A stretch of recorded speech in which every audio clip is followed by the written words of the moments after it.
Assalamualaikum warahmatullahi wabarakatuh.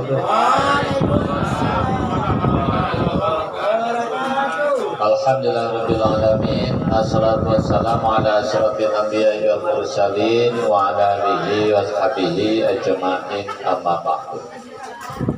Bapak Ibu yang saya hormati, khususnya keluarga besar ahli musibah yang insya Allah senantiasa diberikan kesabaran dan ketabahan, tentu diberikan keimanan yang kuat. Amin Allahumma amin. Baiklah, pertama saya mohon maaf ya, kemarin ketika hari pertama saya ada di kota Tanjung Pinang, saya tidak bisa hadir takziah, ikut mensolatkan dan menguburkan. Saya dapat informasi dikuburkan di kuburan Sungai Panas, Pak ya? Oh, dekat orang tua ya. Oke, baiklah ya. Saya menyaksikan langsung Ibu Heriani yang saya sering sebut Ibu Juhe. Ya. Beliau ini orang baik, karena dengan saya pun sering ngobrol. Beliau ini aktivis di berbagai majelis taklim, bahkan yang muda-muda pun kalah di luar. Ya, oleh karena itu wajar kalau beliau meninggalnya ini begitu berkesan, dan ini yang harus kita lakukan sebenarnya. Baiklah, dalam tausiah singkat ini, singkat saja walaupun ada yang lebih hebat sebenarnya Buya ya. Makanya politisi surau katanya. Oh iya. Rupanya udah lewat sampai Ramadannya ya. Pertama, dalam setiap meninggal dunia, yang paling penting itu bagaimana keluarga satu tabah, yang kedua bisa berbakti walaupun telah meninggal dunia. Karena yang namanya kematian, siapapun itu pasti akan mengalami.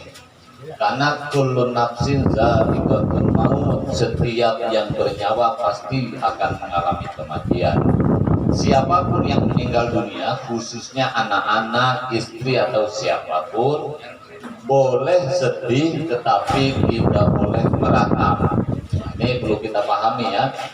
Mana bedanya sedih dan meratap? Kalau ada keluarga dekat meninggal dunia tidak sedih sama sekali, nah ini dipertanyakan keluarganya itu sebenarnya.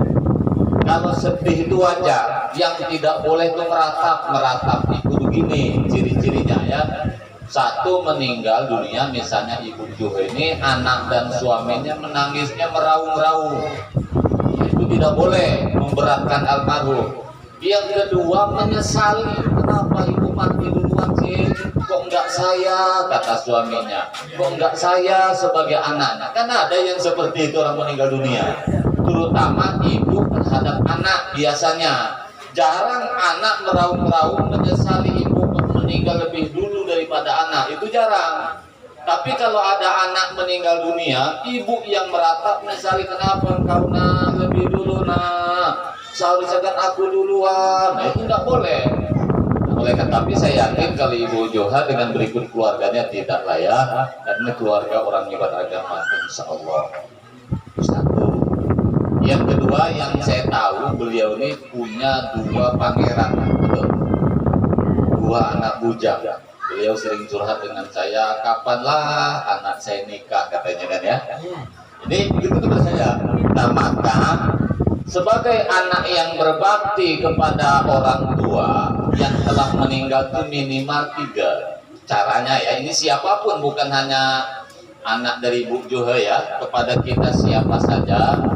Yang pertama, mendoakan jangan putus, minimal selesai sholat 5 waktu. Karena harapan beliau termasuk almarhumah yang sekarang ada di pemakaman, dia tidak minta kiriman uang, tidak minta apapun, mintanya semua anaknya pasti bisa. Doa, itu saja. Dan tidak usah doa itu setiap menit, kalau bisa setiap jam. Minimal selesai sholat, apapun sholatnya. Jadi kalau selesai sholat 5 waktu, pasti biasanya kita doa. Jadi kepada anaknya terutama ya, tolong doakan almarhumah ini minimal selesai sholat sholat 5 waktu. Itu satu ya, doa. Yang kedua, kepada orang tua yang sudah meninggal dunia ini, kita jadilah anak yang baik. Artinya jangan jadi anak kecil, rajin sholat, rajin puasa, rajin berbuat kebaikan, rajin ke masjid, rajin berbuat baik, pokoknya itu cara berbakti. Kenapa? Karena orang yang sudah meninggal dunia bisa menyaksikan anaknya siapapun yang masih hidup, ruhnya itu. Tetapi yang hidup tak bisa melihat siapa yang meninggal, tapi bisa merasakan begitu. Salah satunya ketika kita selalu bermimpi terhadap ketemu orang yang sudah meninggal dunia, itu hakikatnya yang meninggal tidak nyaman di kuburan, maka doa. Maka kalau kita kok orang tua saya meninggal dunia, saya kok tak pernah bermimpi ya dengan orang yang sudah meninggal dunia, itu kita harus bersyukur. Kalau tidak pernah memimpikan orang yang sudah meninggal, berarti beliau di alam kuburan tenang. Yang agak galau itu kalau kita asik mimpi ketemu terus, nah itu berarti dia tidak tenang. Maka tugas kita mendoakan ya. Oke, yang ketiga, harapan almarhum apa? Nah, itu kita wujudkan. Misalnya apa harapan almarhum? Mudah-mudahan majelis taklim amalat solehah, kalau nggak salah ya. Itu harapan almarhum dibesarkan. Ya tolong siapa keluarga yang ditinggalkan, bisa suaminya, bisa anaknya, bisa siapapun, ini diteruskan. Nah, gitulah kita berbakti kepada orang yang telah meninggal dunia. Oke, karena orang tua khususnya Ibu Jo ini berharap anaknya cepat nikah, misalnya kan, ini misal, berarti bagaimana caranya anaknya mempercepat pernikahan itu. Amin. Ini ya, dan saya sering tawarkan kalau kesulitan mencari istri, saya kan buka biro jodoh juga. Ya, ada 293 stok di saya ini. Mau janda, mau duda, mau bujang, mau gadis pun ada di saya. Tinggal ngomong aja baik-baik. Mau model seperti apa? Bahkan bapak yang nggak tambah lagi pun boleh. Tapi satu syaratnya, harus izin poligami resmi ke pengadilan agama. Itu saja. Jadi, memang saya buka biro jodoh, Pak. Jadi artinya apa? Itu harapan almarhum yang ngomong langsung kepada saya, memang itu, Pak. Ya. Nah, kepada kita semua ya, berbakti kepada orang tua yang sudah meninggal. Almarhum ini akrabnya dengan siapa dulu? Itu teruskan. Jadi gini, silaturahmi orang tua yang sudah meninggal dengan siapa, itu anaknya meneruskan tradisi itu. Makanya kita kalau ada di kampung, orang tua kita telah tiada, orang tua kita dulu akrabnya dengan si A. Maka kalau kita balik kampung, siapa yang sering didekati orang tua kita, kita datangi. Begitulah berbakti pada orang tua yang sudah meninggal. Kita yakin kalau almarhum dalam keadaan husnul khotimah. Amin. Allahumma amin. Tinggal kita bagaimana. Sering saya ingatkan, tadi saya tengok umur Ibu Joho ini 53 tahun. Ya, sering saya ingatkan Bapak Ibu, dokter sudah ada penelitian resmi ini. Harapan hidup orang kota lebih pendek daripada orang desa. Ada risetnya. Orang desa rata-rata usia di 60 sampai 70. Rata-rata ya. Orang kota rata-rata 50 sampai 60. Tepatnya 54 sampai 57. Artinya usia kita yang ada di ruangan ini tak beda jauh dengan Ibu juga itu. 53.